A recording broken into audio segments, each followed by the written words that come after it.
إن الحمد لله نحمده ونستعينه ونستغفره ونستهديه ونتوب إليه ونعوذ بالله من شرور أنفسنا ومن سيئات أعمالنا من يهده الله فلا مضل له ومن يضلله فلا هادي له أشهد أن لا إله إلا الله وحده لا شريك له إقرارا بربوبيته وتوحيدا وأشهد أن محمدا عبده ورسوله بلغ الرسالة وأدى الأمانة ونصح الأمة وجاهد فينا حق جهاده حتى تركنا على المحجة البيضاء ليلها كنهارها لا يزيغ عنها إلا هالك.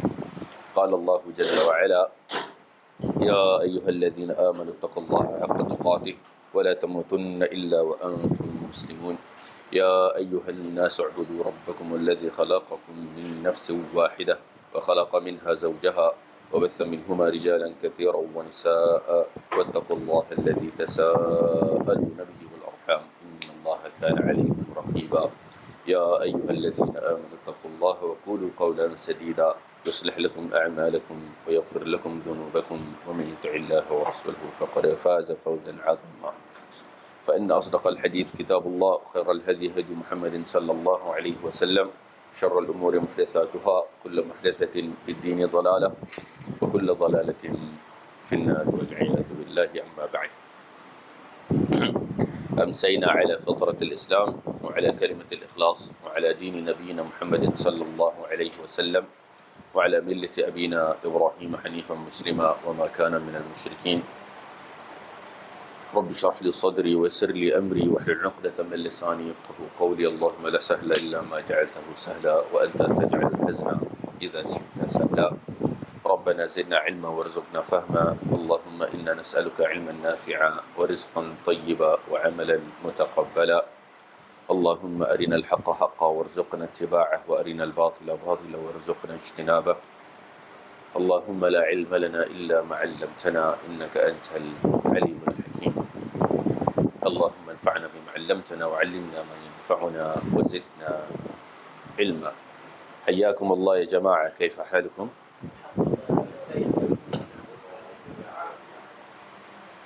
Alhamdulillah. Alhamdulillah. Sebuah kata yang seyukianya dan selayaknya senantiasa kita panjatkan dan kita sebutkan dan kita utarakan, di mana dengan penyebutan Alhamdulillah kita menyempurnakan pujian kepada Allah Azza wa Jal, Tuhan yang berhak untuk menerima segala pujian atas segala kurniaan yang telah dilimpahkan. Tuhan yang tiada duanya, yang tidak melahirkan maupun tidak dilahirkan. Kesemua alam semesta memerlukan kepadanya, namun dia tidak memerlukan kepada sesiapa pun. Tuhan yang tidak memiliki sekutu sama sekali, yang mana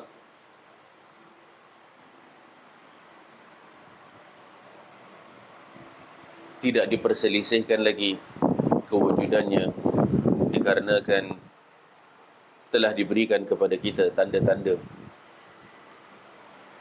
telah diberikan kepada kita akal untuk memikirkan akan tanda-tanda tersebut.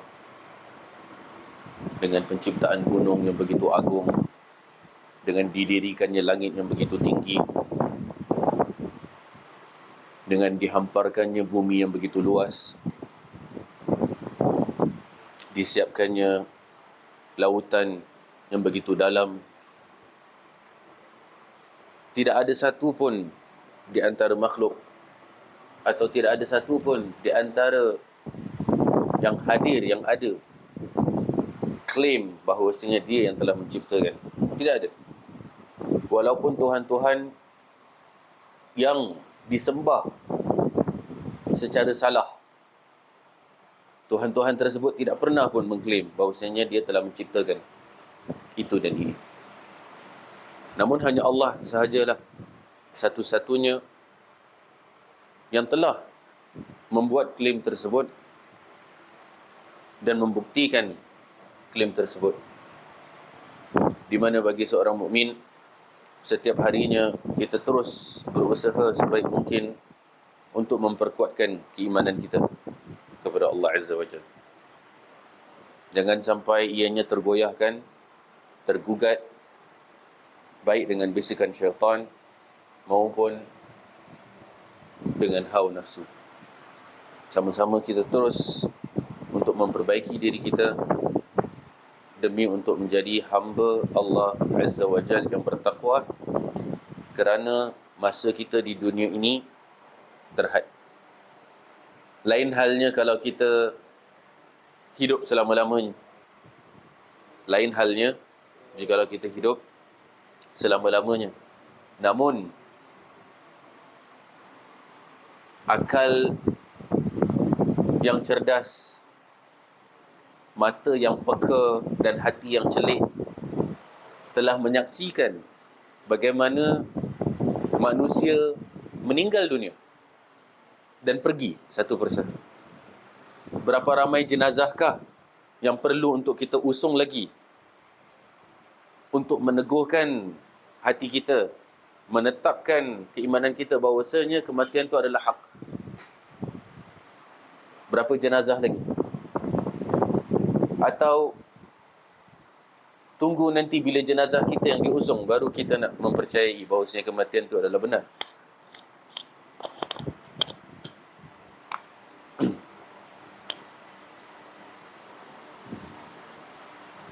Maka masa kita terhad, masa kita terbatas, waktu berlalu dengan begitu pantasnya, apatah lagi zaman sekarang. Apatah lagi zaman sekarang. Tak terasa. Dari satu Jumaat ke satu Jumaat yang lain, jalan begitu pantasnya. Dalam sebulan, hanya ada 4 kali Jumaat. In some cases 5. Dan 4 kali Jumaat tu dalam setahun dikali 12. Jumaat ke Jumaat ke Jumaat ke Jumaat ke Jumaat 12 kali. Lepas tu habis dah setahun. Habis dah setahun. Dan dalam masa setahun tu, dengan Jumaat, di mana ada 48 Jumaat. Betul? Berapa Jumaat? Kalau seminggu ada 4 kali 12, 48. At least ada 48. Boleh jadi 49, 50. Baik, dalam setahun cuma ada 48 kali Jumaat. Nah, lepas tu setahun akan berlalu dan tak akan berulang. We can't even redeem balik waktu tersebut. 48 kali Jumaat. Kalau nak go even deeper thought, Ramadan. Yang mana Ramadan di ambang pintu. Dalam setahun cuma ada 1 kali Ramadan. Kalaulah kita balik umur 12, letak. Kam umruka al-an? 20. Kalaulah balik umur 12. Abang kita yang umur baru 20 tahun sudah melalui 8 kali Ramadan. 8 kali Ramadan. Kita buat Ramadan tu worth it tak? I mean worth the Ramadan or not? Kita dah berikan yang sebaiknya atau tidak? Yang berumur 30 dah 18 kali Ramadan. Yang berumur 40 dah 28 kali Ramadan. Setiap Ramadan kita tu Ramadan yang berkualiti atau tidak? Atau kurang kualiti? Ramadan di ambang pintu, sama-sama kita claim Ramadan itu dengan segala perks and benefits yang ada di dalamnya, supaya ia dapat boost segala kekurangan.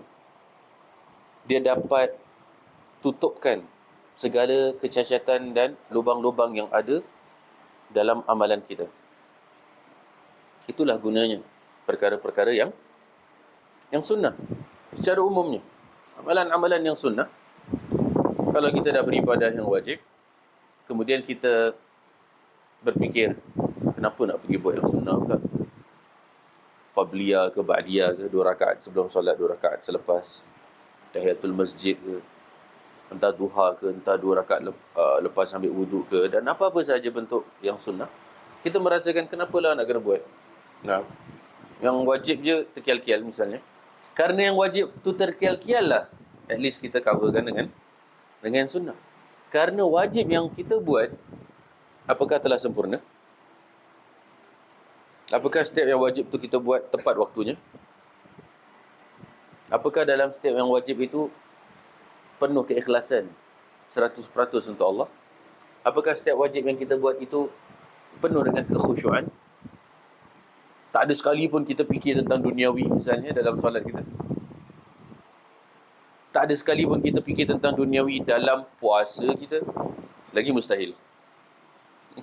Lagi mustahil. Daripada fajar sampai ke maghrib, ada tak kita dalam keadaan yang sadar, yang aku tengah berpuasa, daripada fajar sampai ke maghrib, tak ada pun fikir pasal selain daripada puasa yang dia tengah buat. Ada tak?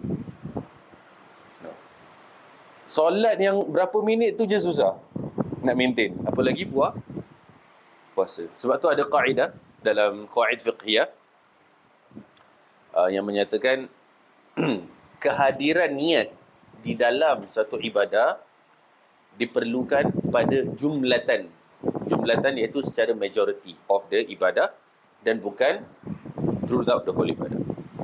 So kalau seorang telah menghadirkan hatinya, dirinya, niatnya dalam suatu ibadah pada jumlah iaitu majority of that ibadah, maka diterima biiznillah ta'ala. Nah, kerana untuk nak menjadikan kehadiran hati pada keseluruhan daripada titik awal sampailah kepada akhir, maka niscaya berapa ramai orang yang solatnya tak diterima. Nah, jadi diletakkan syarat bahawasanya istihdarun niyah jumlatan fi jumlatil ibadah, bukan, atau mu'zamha, bukan secara keseluruhan. Kalau keseluruhan, walillahil hamd, itu lebih baik, itu lebih bagus pastinya, dengan kekhusyuan, dengan kesadaran. Jadi kita nak ibadah yang kita buat, kita sadar yang kita tengah buat. Kita buat ibadah kerana ibadah itu, bukan kita buat ibadah kerana adah. Adah tu maksudnya dah jadi adat. Ambil uduk dah siap, okay, Allahu Akbar, okay, yang penting dah habis solat, dah settle. Tak. Dia tak sadar pun. Dia ambil uduk, dia tak sadar pun dia solat. Yang penting dia merasakan dia dah tepis obligatory. The obligation tu je. Kewajiban tu je. Bagaimana kalau mulai hari ini kita menilai dan mengambil setiap solat lah, kita tengok solat. Setiap solat tu macam solat pertama kita, macam sebuah solat yang kita panggil mustaqil. Mustaqil tu terpisah daripada solat-solat yang sebelum. Jadi dia a bit daunting misalnya, kerana solat tu repetitif. Betul tak? Jadi kita 5 kali sehari, kita yang penting kita buat, settle dah. Tak, kita nak menilai setiap solat yang kita nak solat tu sebagai ibadah yang mustaqil lah, ibadah yang terpisah daripada solat yang sebelum-sebelumnya. Dan bila kita nak menghadiri solat tu, menghadirkan hati, nak solat, untuk solat itu secara individu, as though dia tak terkait dan tak ada kena-mengena dengan yang sebelum, kita juga mengambil sepertinya solat ni adalah solat yang solat perpisahan. Solat perpisahan. Like as though kita solat, and inilah solat kita yang terakhir. Kita dah tak ada solat lagi lepas ni. Jadi kita ada preparation before dengan during. Before is untuk pisahkan daripada solat-solat yang sebelum. Yes, Ana faham, tadi kita dah solat asar. Tahu, kita tadi dah solat asar. Tapi bila kita nak solat maghrib ni, at least kita treat it as something new. Jangan treat it as something yang, just pass by macam gitu. Janji buat settle dah, sudah. Tak. Kita ambil setiap satu ibadah tu brand new, dengan segala wirid dan doa yang kita hafal, dengan kekhusyuan dan kesadaran. And bila kita tengah buat tu, kita menganggapnya sebagai yang terakhir. Nescaya kita sama-sama memperoleh kekhusyuan yang lebih mantap. Amin ya rabbal alamin. Taib, akhwani wa akhwati azani Allah wa iyyakum jami'an. Kita masuk ke dalam kitab Minhajul Muslim, bab fasal ke-14, iaitu tawassul atau wasilah. Dan pada 2 pertemuan yang lalu telah kita kongsikan beberapa muqaddimah berkenaan dengan topik ini. Jadi wasilah ni,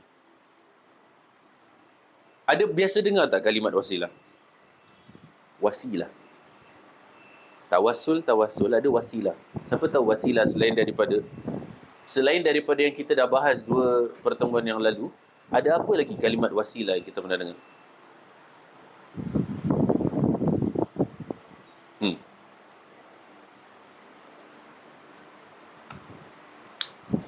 Ya, ayuh, na'am. Doa setelah azan. Na'am. Doa setelah azan. Kita biasa dengar kan kalimat wasilah. Allahumma rabba hadhihi ad-da'wati at-tammah was-salati al-qa'imah ati Muhammadanil wasilata wal fadilah wa ba'athhu maqama mahmudan alladhi wa'adta. Wasilah, tempat yang tinggi di syurga. Kalau level kita paling tinggi apa? Syurga? Firdaus. Nah, itu level kita lah. Tapi para anbiya, diorang ada level diorang sendiri. And diorang berebut di antara diorang untuk dapat this wasilah. And satu je akan dapat di antara para nabi. And Nabi Muhammad SAW ketika menjelaskan tentang perkara ini menyebutkan, dan aku berharap akulah yang mendapat. So he himself tak tahu. Sebab tu Nabi SAW ketika mengajarkan kepada umatnya, ketika kamu dengar azan, maka jawablah seruan azan itu seperti mana yang disebutkan oleh muazzin. Ya, kita panggil muazzin, bukan panggil Bilal. Bilal nama orang, nama sahabat radhiyallahu anhu. Yes, biasa. Bilal mana Bilal? Ya akhi, nama orang tu Muhammad, Ahmad, Saleh. Tiba jadi Bilal. Muazzin. Naam, muazzin. Ism fa'il min azzana yu'azzinu. Muazzin. Orang yang melaungkan azan. Maka Rasul mengajarkan alaihi afdhalus salatu wassalam, jikalau kamu mendengar azan, maka jawablah azan itu sama seperti seruan itu. Kemudian sampai kepada al-hay'alatain, iaitu hayya 'alas salah dan hayya 'alal falah, jawab dengan la haula wala quwata illa billah. Kemudian dah habis azan apa semua, diajarkan iaitu Allahumma rabb hadhihi da'wati tammah was salatil qa'imah ati Muhammadan al-wasilata wal fadila wa ba'ithhu maqaman mahmudan alladhi wa'adta. Iaitu Nabi sallallahu alaihi wasallam dalam hadis tersebut meminta daripada umatnya untuk tolong doakan untuk aku dapat wasilah. Itu maksudnya. Nah, iaitu Nabi is actually asking us a favor, untuk tolong doakan untuk beliau sallallahu alaihi wasallam dan beliau mendapatkan wasilah. Nabi minta tolong daripada kita untuk doakan untuk beliau. Jadi ada satu sahabat ni, dia datang kepada Nabi sallallahu alaihi wasallam, ya Rasulullah, cerita, Nabi tanya dia, engkau ni ada apa-apa permintaan tak yang kau nak? Dia cakap, aku nak bersama dengan kau. Kau ada apa-apa permintaan lain tak? Dia cakap, tak ada, yang penting aku nak bersama dengan kau. Ditanya buat ketiga kali, engkau ada apa-apa permintaan lain tak? Dia cakap, aku yang penting nak bersama dengan kau. Tak kira lah kau kat mana, yang penting aku nak ada dengan kau. Asyik terlepas hari ni kita pergi market. Nah, yang penting aku nak ada dengan kau. Itu saja. Maka Rasulullah SAW bersabda kepadanya, kalau gitu, kalau kau nak dengan aku, nah, kau doakan untuk aku. Ati Muhammadanil wasilah tadi. Jadi beliau Nabi dapat tempat yang tertinggi dan fulan ini pun akan bersama dengan beliau sallallahu alaihi wasallam. Nah. Jadi itu di antara kalimah wasilah juga. Dan wasilah ialah kita beribadah kepada Allah Azza wa Jal untuk mendekatkan diri kita kepada Allah. Mendekatkan diri kita kepada Allah. Dan untuk kita berwasilah dengan Allah adalah suatu perkara yang dianjurkan untuk senantiasa, iaitu intinya berwasilah ni juga adalah untuk kita mendatangkan segala perintah Allah dan menjauhi segala larangan. Mendatangkan segala perintah Allah dan menjauhi segala larangan. Dan bertawassul juga ialah seperti yang kita kongsikan kemarin, iaitu mengambil suatu sebagai perantaraan antara kita dengan Allah. Ada mediatory. Iaitu entah itu amal soleh kita, entah itu kita bertawassul dengan asma'ullah dan sifatnya, atau kita bertawassul dengan orang soleh yang masih hidup, yang dapat doakan untuk kita. Ini adalah tawassul yang mahmudah, yang dipuji. Iaitu kita minta bukan kata ya Allah, tapi kesemuanya kita sebut nama-nama Allah. Ya Rahman, Ya Rahim, Ya Malik, Ya Kudus, kurniakan kepada aku, kabulkan hajat aku, dan seterusnya. Dan juga dengan amal soleh, dan juga dengan orang soleh yang masih hidup, yang hadir dengan kita.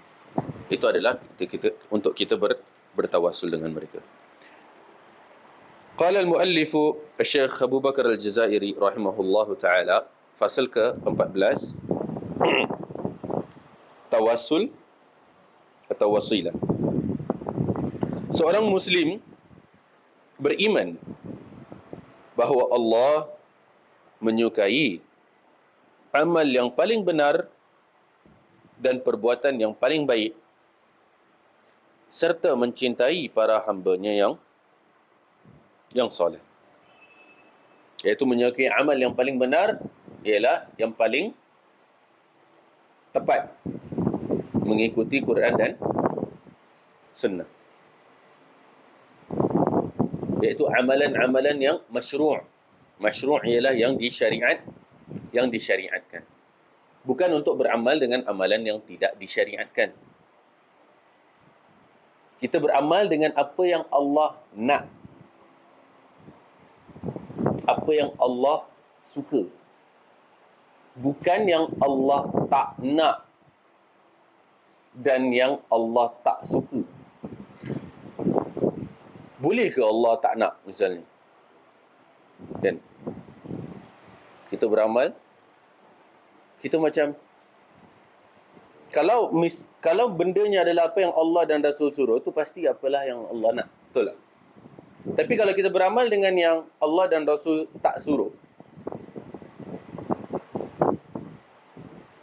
and then we assume that Allah nak, walhal Allah tak nak. Kalau Allah nak, Allah would have made it clear that Allah nak. Ada ke benda-benda yang Allah tak nak? Ada. Boleh ke Allah tak nak? Boleh. Contohnya apa? Dalam surah Az-Zariyat Allah berfirman, "Wa ma khalaqtul jinna wal insa illa liya'budun, ma uridu minhum min rizqin, wa ma uridu ay yut'imun." Dan tidaklah aku ciptakan jin dan manusia kecuali untuk beribadah kepada aku. Aku tak minta, aku tak nak untuk mereka berikan aku makan atau memberikan aku rezeki. Means ada benda yang Allah tak nak. Tak semua benda yang kita buat tu berarti kita boleh paksa Allah untuk nak apa yang kita buat. Sebagaimana kita tak boleh nak paksa manusia. Dah orang tak nak, dipaksa juga. Tak nak. It's not a matter of benda ni best ke tak best. Benda ni bagus ke tak bagus, sedap ke tak sedap. Cuba abang-abang sado kita yang ada kat sini, kan, yang minum air putih ni semua misalnya. Cuba entah paksa kasih, ini minum ni, entah soft drink siapa entahlah misalnya, kan. Afwan akhi, ana minum air putih lah. Syekh, ana kasih hantar air, entah tolak. Ana tak nak, ana nak minum air putih. Anta tak sudi nak terima air yang anda kasih dah pula, kecil hati. Biasa kan? Paksa ni. Paksa untuk orang nak. Padahal orang tak nak. Boleh gitu. Not everything is ikut apa yang kita nak je. Kita kena respect the other party punya nak atau tak nak. Nah, maka Allah telah jelaskan yang Allah nak yang paling benar dan paling baik. Yang paling benar dan paling bagus. So yang paling benar tadi kita dah sebutkan. Dan banyak kali kita dah beri contoh. Banyak kali kita dah beri contoh. Dan di antara analogi yang kemarin kita sebutkan, kalau misalnya Allah minta coffee table, round coffee table, just a medium size. Tiba-tiba kita datang, kita bawa ping-pong table. Ni Allah cakap, aku nak coffee table. Aku nak amal tu macam gini. Coffee table. Tapi kita datang bawa ping-pong table, kita cakap, tak, ni lagi bagus. Ni lagi boleh accommodate ramai orang daripada coffee table. Coffee table 2-3 orang. Ni ping-pong table lagi ramai, lagi bagus. But I want coffee table. I don't want the ping-pong table. Nah, for what reason? For whatever reason, tak due to the constraint of the space atau the beauty of the the carving ke apa ke, for whatever reason, but kita try to paksa and to show others with apa yang kita nak. Walhal the other party dah jelaskan apa yang aku nak, gini. End up apa yang the other party nak kita tak buat, kita pergi buat apa yang dia tak nak. Kita duk sibuk buat apa yang dia tak nak. Yang dia nak kita tak buat. Dia minta kita untuk buat tu, kita minta kita untuk solat tepat waktu, untuk beramal soleh, untuk puasa sunat, untuk zakat, untuk sedekah sunat, untuk haji, untuk pergi umrah, untuk berkhidmat kepada kedua ibu bapa, untuk khidmat kepada masyarakat, untuk end up tu semua tak buat. Tapi yang dibuat ialah yang tak disuruh, yang tak dijelaskan naknya. End up it's ambiguous whether or not yang dibuat itu akan diterima pakai atau tidak. Nah, itu yang paling benar dan perbuatan yang paling baik. Yang paling baik pula disebut. Tadi yang paling benar, kemudian yang paling baik. Yang paling baik maksudnya apa? Maksudnya, kita ni jadi orang yang beriman, jangan stagnan sangat. Stagnan. Jangan stagnan sangat. Ana tahu kita ada kita punya comfort zone. Aku dah syok dah, gini je dah cukup. No, ini je dah cukup. Tak, kita nak kena upgrade. Kita kena uplift. Kena naik kelas. Jangan kelas bawahan je. Macam kita sekolah, kita dari primary 1 naik primary 2, primary 2 naik primary 3, primary 4, primary 5, primary... terus naik. Takkan nak primary 1 je. Kan? Kita nak up. So the idea is this, macam ni Okay. Okay lah, misalan katalah solat. Nabi sebut sallallahu alaihi wasallam ketika ditanya ayyul a'mali ahabbu ila Allah, apakah amalan yang paling dicintai oleh Allah? Kemudian Nabi menjawab as-salatu ala waqtiha, solat pada awal waktunya. Okay, fine. Kita ni yang dengar ni kan, kita jadikan ia sebagai apa? Biasanya lah kan, benda yang afdal, kita take it as apa? As optional. Nak buat, tak nak buat tak apa. Kita take it as optional. But benda-benda afdaliyah, benda-benda tentang priorities ni, kita nak take it as a target. Jangan take it as an option. Take it as a target. Exam. Siapa yang aim nak dapat nombor 10, nak dapat markah 10, bukan nombor 10 dia nak nombor 1 lah. Markah 10, maka dia akan dapat markah 10. Kalau tak dapat pun markah 10, dapatlah 9 atau 8 pun halal. Betul tak? Jadilah. Tapi kalau seseorang tu dia target just pass, letaklah 6. Okay, below 6 misalnya fail lah. Kalau dia letak target 6, nak cukup makan je, what will happen? Dia dapat 6 atau 5 atau 4. Nah. So bila kita nak berbicara tentang afdal, maka kita take it as a target, not as an option. Itu yang kita nak kena tukar mindset kita. Take it as a target, not as an option. Viewing it as something optional. Ya, target. Pasal apa? Pasal Allah suka bukan hanya seorang mukmin yang melakukan amalan yang paling benar, tapi juga amalan yang paling baik. Amalan yang paling baik. Ada orang bila dikatakan kepada mereka macam ini kan, kita syurga ada derajat, ada tingkat. Kita nak tingkat yang paling atas, paling tinggi, usaha, amal yang paling baik. Dia boleh main-main cakap, tak apa, saya kat bawah pun tak apa. No? No. Kat bawah pun tak apa, cakap. Like nak settle with that. So nak settle with that, okay fine. Macam kita cakap, if you want to settle with 6,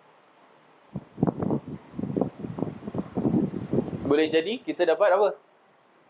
5 atau 4. Pasal kita nak settle for 6 tu, yang bare minimum, and then kita punya amal ibadah manalah punya cantik sangat, ada cacat celah dia, betul tak?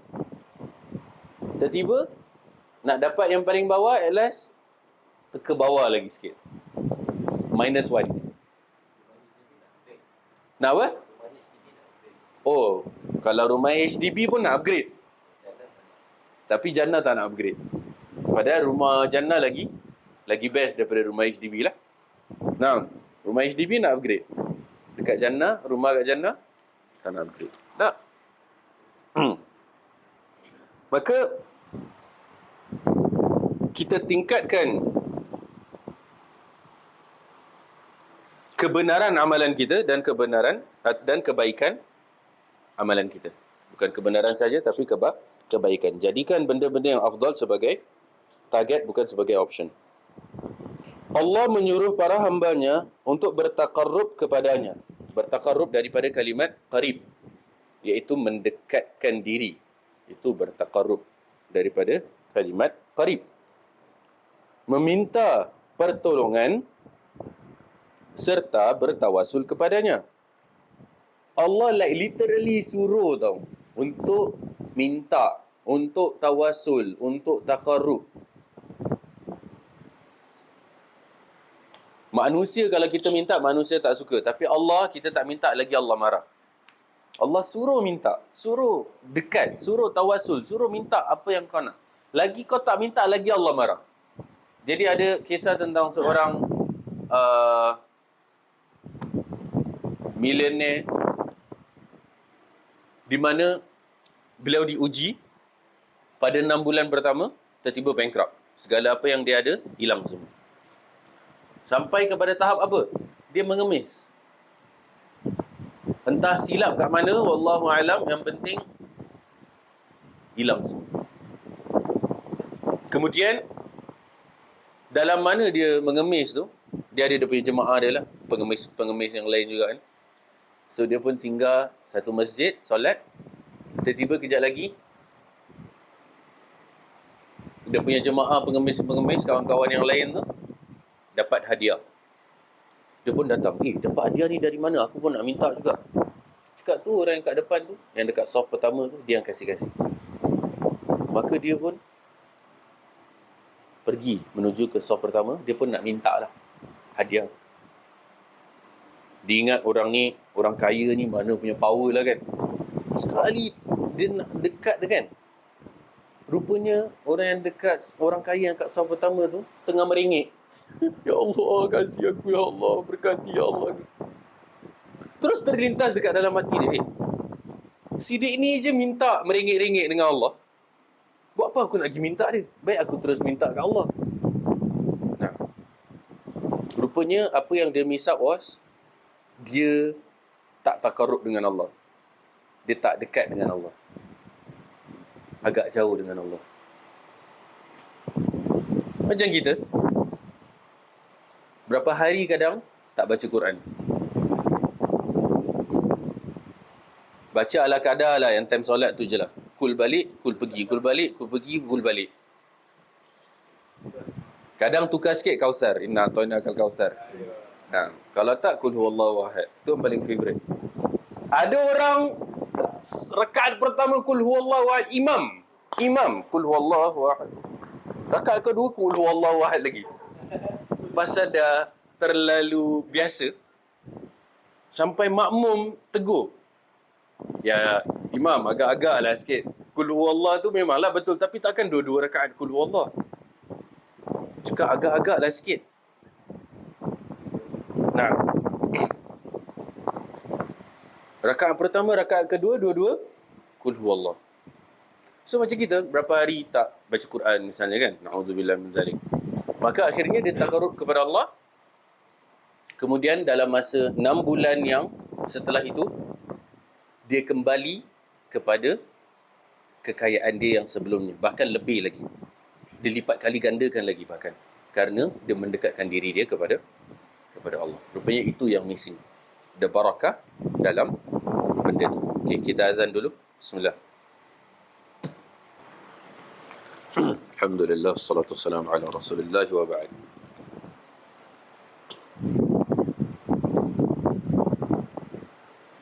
Qala al-muallif rahimahullah, Allah menyuruh para hambanya untuk bertaqarrub kepadanya, meminta pertolongan serta bertawassul kepadanya.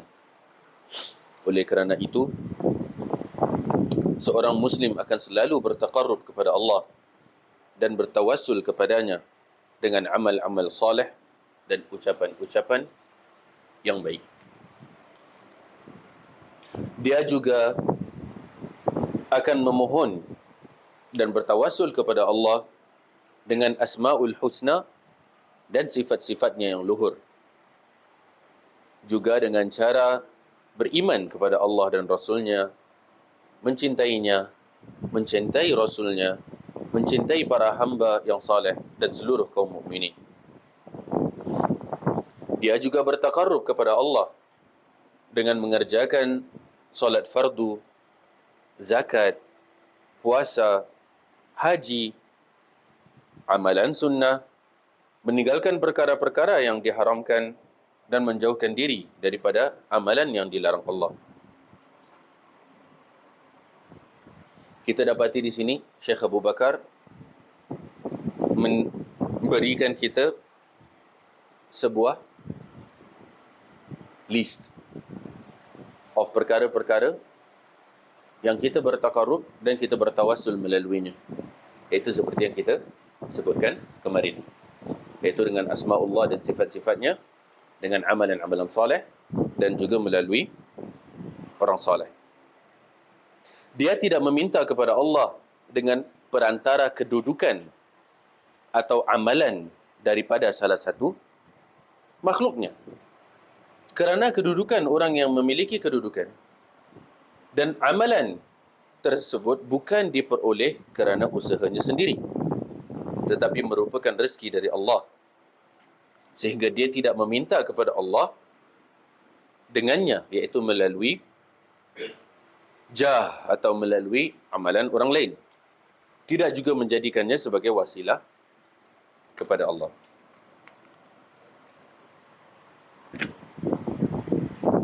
Karena di sini disebutkan dia tidak meminta kepada Allah dengan perantara kedudukan. Kedudukan yang dipanggil biasanya dengan jah. Jah, iaitu status, martabat. Atau amalan daripada salah satu makhluknya. Jadi bukan berwasilah dengan amalan makhluk yang lain. Kalaupun ia dengan amalan diri sendiri. Karena apa yang ada dan terdapat pada makhluk lain, entah itu berupa kedudukan, entah itu berupa amalan yang mereka amalkan, maka itu sendiri adalah kurniaan daripada Allah Azza wa Jalla. Yang mana tidak akan berlaku ke semua itu kecuali dengan izin Allah. La haula wa la quwata illa billah. Tiada daya dan upaya kecuali dengan izin Allah. Maka tidaklah kita beramal dengan atau berwasilah dengan amalan orang lain. Iaitu, ya Allah, dengan by the numbers of zikir that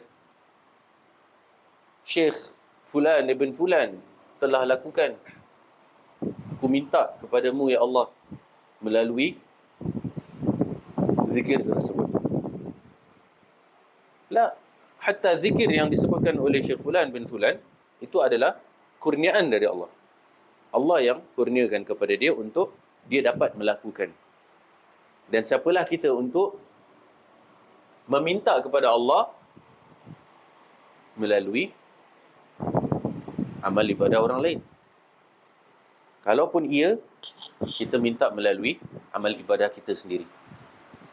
Allah minta setiap daripada individu untuk bertaqarrub dengannya, bertawassul dengannya, mendekatkan diri, melaksanakan segala yang dimerintahkan dan menjauhkan segala yang dilarang. Now, the best part is that tidak ada perkara yang mendekatkan kita lebih kepada Allah daripada apa? There's nothing that makes us closer to Allah than what?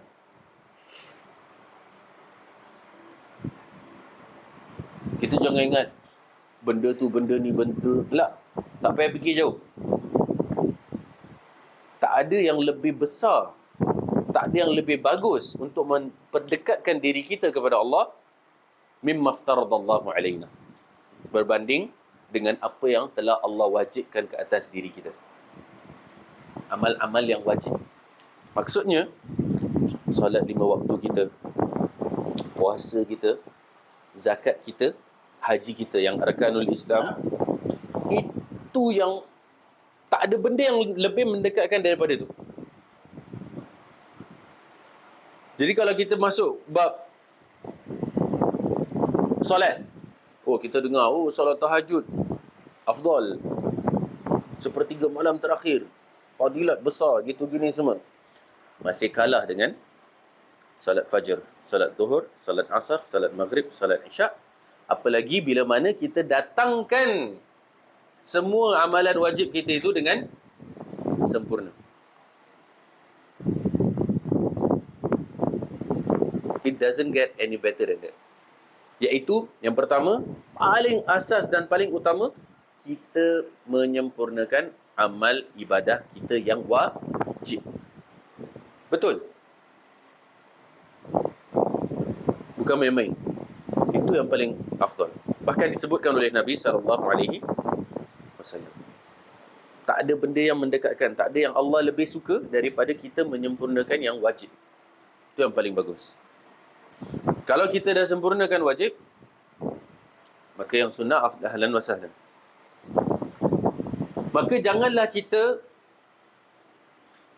deceived dengan tipu dayanya syaitan. Ada fulan, Masya Allah, bagus, puasa Senin Khamis. Tapi bila mana dia iftar, macam nak rak, sampailah solat maghrib di akhir waktu. Walhal bila mana dibandingkan antara wajibnya maghrib dengan sunnahnya puasa Senin Khamis, pastinya wajibnya maghrib lebih berat di timbangan. Betul kita nak makan. Betul bila mana makanan telah dihidangkan, lebih afdal untuk kita makan dahulu sebelum solat. Karena kalau tidak nanti kita terbayang-bayang, terfikir-fikirkan bila kita tengah solat makanan yang telah dihidangkan tadi. Namun ikut kadarnya. Hari biasa kalau duduk makan 15 minit, 20 minit dah habis.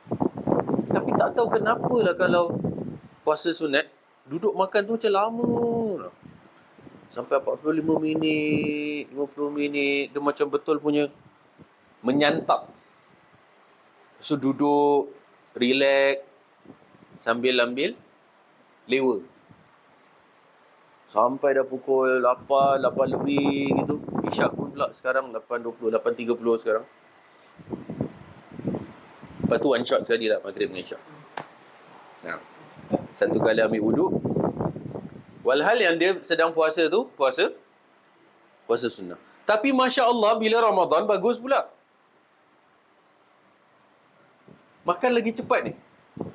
Kat masjid, makan iftar. Entah ada yang makan iftar kurma dulu, kemudian solat baru menyantap. Atau bahkan siapa yang makan nasi pun lah lepas makan kurma. Still, bila muazzin qomat, dah ready untuk solat. Masya Allah. Bagus. Itu menyeimbangkan antara wajibnya puasa dengan wajibnya maghrib. Bagus. Tapi yang sunnah ni, yang Senin Khamis ni kadang, dia merasakan yang dia itu, I deserve this, you know. Pasal kalau Ramadan, semua kena puasa. Kena paksa lah kan, wajib. Tak boleh tidak. Tapi bila dia puasa sunnah tu, dia merasa, I'm in for a treat, no? Aku buat extra. Macam, dia merasa lebih bagus dan lebih baik lah. So, I deserve this. No? Tu yang dia ambil sikap lewa sikit. So, kita just nak kena improvise. Bukan hanya yang paling benar, tapi yang paling baik juga. Ingat, kita nak pass, biar pass with flying colours. Jangan cukup makan. Nanti tak sampai nanti. Nah, Allah tidak mensyariatkan kepada hambanya untuk mendekatkan diri, iaitu takarub kepadanya, dengan selain amalan mereka dan kesucian jiwa mereka, dengan iman dan amal soleh. Demikian itu, berdasarkan dalil-dalil naqli dan aqli, seperti berikut. Dan seperti mana yang kita ketahui, dalil naqli ialah dalil daripada Quran dan hadis, iaitu Quran dan sunnah. Sedangkan dalil aqli ialah dalil logika. Dalil-dalil naqli, yang pertama ialah ayat-ayat Quraniyah, di mana Allah Azza wa Jalla berfirman. Yang pertama, pengkhabaran daripada Allah mengenai masalah tersebut. Allah berfirman dalam surah Fatir ayat yang ke-10, ilaihi yas'adul kalimut tayyib wal 'amalus salihu yarfa'u. Kepada Allah lah naiknya segala perkataan yang baik yang menegaskan iman dan tauhid untuk dimasukkan ke dalam kira-kira balasan, dan amal salih pula diangkatnya naik sebagai amal yang makbul yang memberi kemuliaan kepada yang melakukannya. Ilaihi yas'adul kalimut tayyib wal 'amalus salihu yarfa'u. Iaitu melalui amalan-amalan soleh kita bertaqarrub kepada Allah. Kita bertawassul kepada Allah, mendekatkan diri kita kepada Allah Azza wa Jalla. Allah berfirman, ya ayyuhar rusulu kulu minat tayyibati wa'malu saliha inni bima ta'maluna alim. Di sini perintah daripada Allah untuk para rasul untuk beramal soleh. Para rasul dengan segala perks yang mereka ada, segala kelebihan yang mereka ada, tetap Allah memerintahkan kepada mereka untuk beramal soleh. Apatah lagi kita. Wahai rasul-rasul, makanlah daripada benda-benda yang baik lagi halal dan kerjakanlah amal-amal soleh. Sesungguhnya aku maha mengetahui akan apa yang kamu kerjakan. Di sini disebutkan kulu minat tayyibat. Allah tak cakap kulu je. Nah, jadi bukan cari yang halal sahaja, tetapi cari halal dan tayyiban. Kita kalau cari makanan, bukan yang penting halal. La, tapi cari halal dan tayyib. Halal dan baik, halal dan bagus. Tak mesti benda tu halal, dia baik untuk kita. Boleh jadi benda tu bukan kata tak ada nutrients. Kalau tak ada nutrients masih okey lagi. Dia zero nutrients misalnya. Tapi yang lebih worse ialah bila dia harmful untuk kita. Bawah daripada zero. Harmful. And consumption yang banyak akan benda itu dapat membawakan kemudaratan kepada kita. Na'udzubillah. Kalau sedikit mungkin masih makruh. Tapi kalau dah banyak yang sampai lead to harm, maka dia dah berubah hukum menjadi haram. Nah, berubah hukum menjadi haram. Ada benda-benda manusia makan. Manusia ni betul punya omnivores lah kan. Betul punya macam trash can tu. We are a moving garbage can. Ada benda haiwan pun tak nak makan je. Binatang pun tak nak. Binatang pun pandai. Dia tahu mana yang baik, mana yang tak baik. Tapi kita manusia, kita tak fikir dua kali. Kita main lahap je. Terpaksa kita pelahap. Manusia punya gelojoh, manusia punya greedy, yang even leads to kenapa ada orang misalnya overweight. Bila kita masuk mulut, kita kunyah, kita punya mind bukan dekat apa yang kita kunyah tu. Itu problem kita. Our mind is not thinking about the thought or the process of chewing. That's the problem. Pasal apa manusia gelojoh? Gelojoh dia apa? Dia masuk mulut kunyah, dia tengah prepare second meal.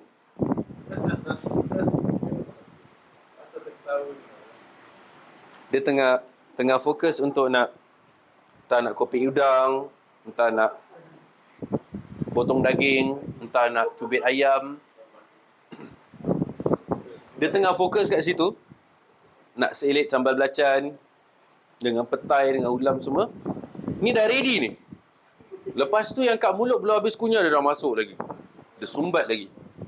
Lepas tu dia siapkan lagi satu. So masalahnya adalah sistem pencernaan manusia yang Allah telah jadikan bagi kita, kita nak kena break down, okay, mulut kita sebagai the first station untuk break down food into smaller particles. Campur dengan enzim, dengan saliva, dengan apa semua, baru dah cukup pecah, dah cukup kecil, baru kita telan. Then nanti goes through several other stations. Tapi masalahnya, mulut belum habis kunyah betul, kita main telan. So kita dah tak sabar nak masukkan lagi satu. Jadi kita ended up swallowing food yang masih under digested atau indigested food. Undigested food. Masih, bukan kata tak digested, kurang digested. So kalau if we just can put some thought into the chewing process, focus and macam bersyukur and enjoy. Okay, don't eat. Do not eat. But indulge in that food that Allah has given us. Like kita menikmati. Jadi kita antum cuba lepas ni try. Antum duduk kalau makan kan. Since we are on this topic, just give some thought on the food yang kita tengah tengok, kita observe, kita belik, kita appreciate. Kemudian kita makan.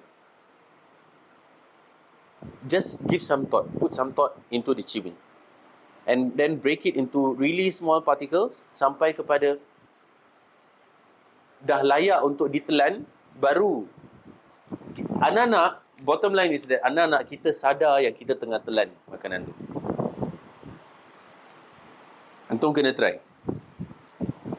Ada awareness dan kesadaran yang antum tengah telan makanan tu, tengah betul punya menikmati rezeki yang Allah kasih tu. Pasal kalau tak, manusia ni pelahap. Yang kat dalam mulut belum habis, dia dah ready, dia sumbat lagi. Lepas tu dia telan makanan yang sepatutnya dipecahkan lebih kecil lagi.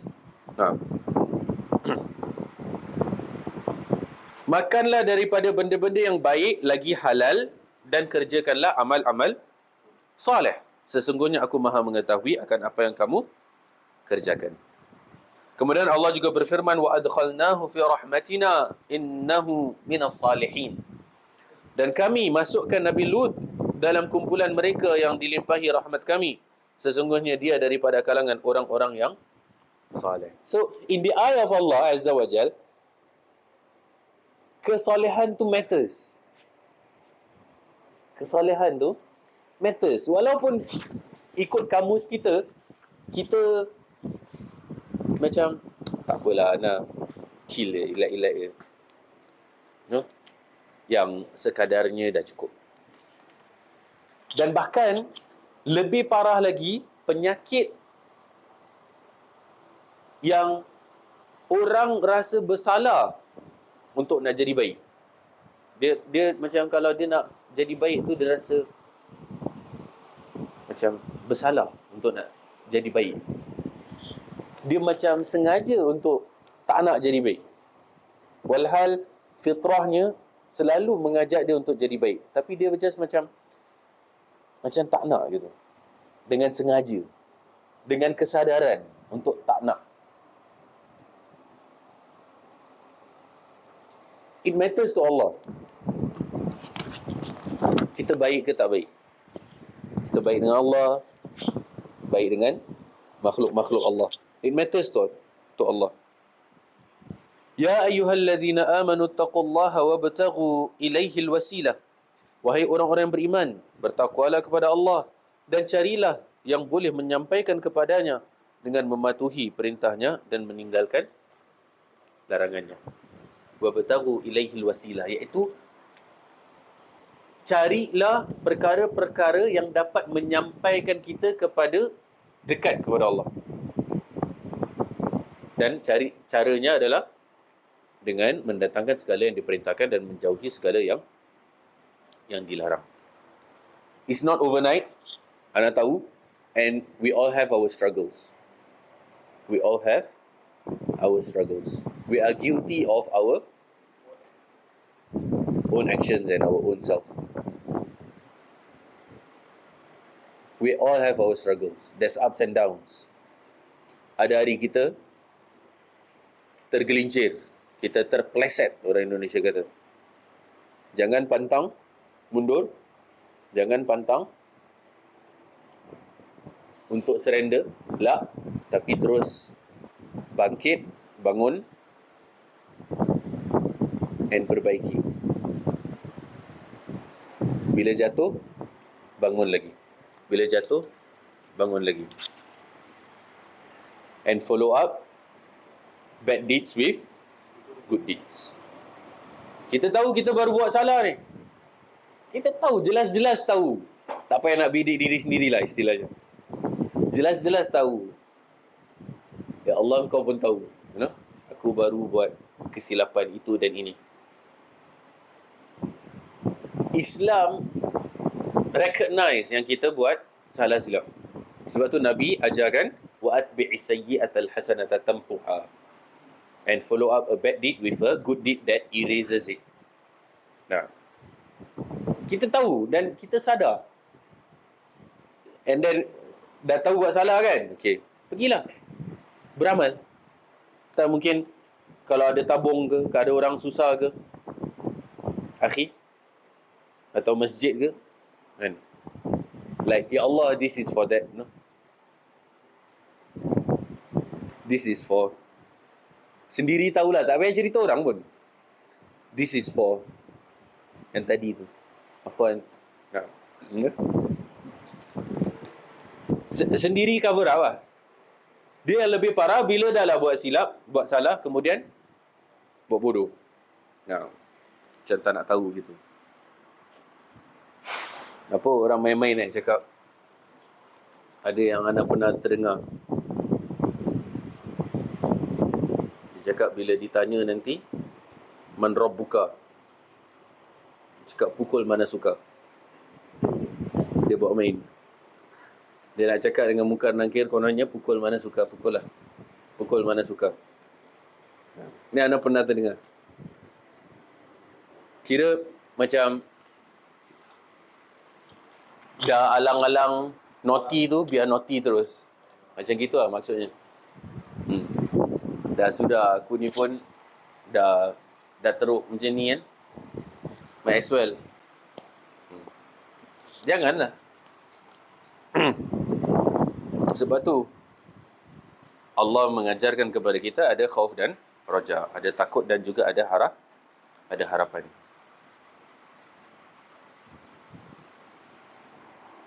Semua itu balance. Dan pintu Allah tidak pernah tertutup. Pintu Allah tidak pernah tertutup. Senantiasa ada masa, ada waktu. Bila kita dapat cebisan hidayah tu dari Allah, cepat-cepat. Cepat-cepat. Jangan tunggu lama-lama. Terus jawab cebisan hidayah tu. Entah tertiba je lah. Tertiba je. Jom pergi masjid. Ada orang ajak. Then, so itu the call to hidayah. Tertiba je ada orang ajak. Aku pun dah lama tak pergi masjid. Jom lah. Itu dalam hati dia. Jom lah. Dia jangan macam bila seruan tu datang, kita masih contemplating macam nak pergi ke tak nak hari hujan pun nak pergi kelas pun macam last week dah tak datang pun, so it doesn't hurt pun kalau this week tak datang, so okay lah, tak apalah kan. Dah alang-alang last week pun tak datang, tak apa lah, pun hujan kan. Tak, dia bila ada seruan tu, ada percikan tu, dan terus kita sahut cepat-cepat. Kita lambat sikit je, syaitan datang. Ahlan wa sahlan. Ya akhi, relax lah, chill. Esok pun boleh apa. Syaitan punya favourite word, at-taswif. Dia suka at-taswif kan kita. Bukan Swift, Suzuki Swift Nah. Itu pun taswif juga. taswif. Apa taswif ni? Daripada kalimat saufa. Okey, nanti.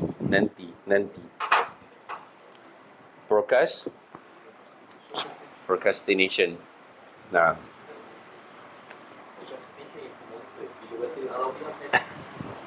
Procrastination is a monster. Now, then we use the word crime. Crime. At-taswifu jarimatun. Procrastinating is a crime. Gitu lah, kita take it as a crime. Sebut monster pun. No. Procrastination is a crime. No. To our own self. Itu dah jadi tagline tu. Procrastination is a crime. You are delaying your rights. Okay, what your own self is rightful of. You are delaying it, or even cancelling it. And worst part is that it's not even upon others lah. It's your own self. You are rightful of this and that. Okay. Bukan cakap pasal orang lain, pun pasal diri kita sendiri. You are rightful bearer of such this and that. Lepas tu, due to procrastination, kita delay what ourselves are rightful of. Even worse than delaying, perhaps cancelling it. Kalau benda tu gone. Dan fala talumanna illa nafsah. Jangan nak salahkan kecuali diri sendiri. Nah, Allahul musta'an. Allahumma inna na'udzubika minat taswif. Oh Allah, we seek refuge of you of taswif. Nah, we seek refuge of you of taswif. Dan jangan pula sampai kelang kabut. Kelang kabut pun salah. Al-ajalatu minasyaitan. Tergesa-gesa itu adalah daripada amalan syaitan. Seseorang yang tergesa-gesa dengan lidah dia, itu yang paling parah. Terlajak perahu masih boleh diundur, masih boleh ditarik. Terajak kata, habis. Pasal apa? Tergesa-gesa. Dia terlalu cepat. Macam contoh dalam meeting. Padahal the thought is still going around. Now, baru satu orang cakap gini-gini, dia terus dia belum dia tak tahu mana ujung pangkal cerita, mana kepala, mana tail apa semua. Tiba-tiba dia dah I disagree misalnya. Kan? Padahal the thought is still loose. Still in the air. Masih going around this person, that. I mean, dengar dulu, control lah itu. Selalunya orang nak apa? Be heard. Dia nak be heard. So, control dulu, relax dulu, kasih semua dah settle, dah sampai to a semi-conclusion ke apa ke. Then kalau kita ada benda yang kita perlu voice out, kita perlu utarakan, maka kita lakukan. Kita dengar dulu. Dan ini perlu kepada latihan dan tadrib. Pasal kita selalu suka menyangkal. Kita suka potong orang. Nah. Dan jiwa ni perlu untuk tadrib, perlu kepada latihan. Untuk dilatih, jangan potong orang bila orang tengah cakap. Like, dengar dulu. It needs rigorous training. Untuk hanya berbicara lepas dia ada parti dah habis cakap. Perlu training. Nah.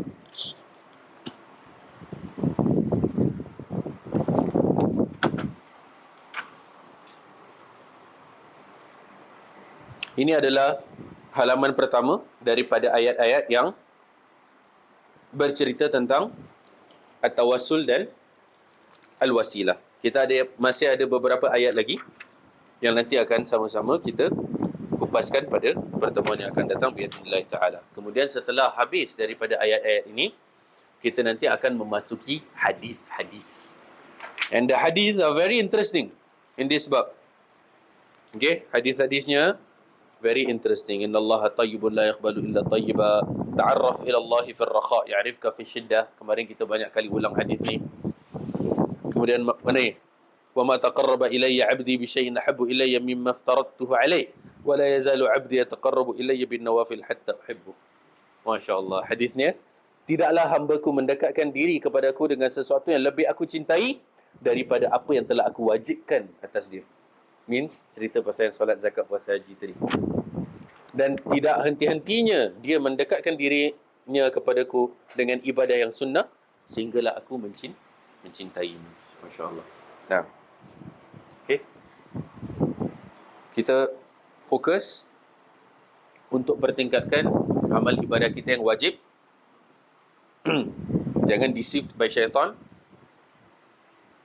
untuk kita akhirnya to prioritize a sunnah over a wajib. Nah, ini kita nak kena hati.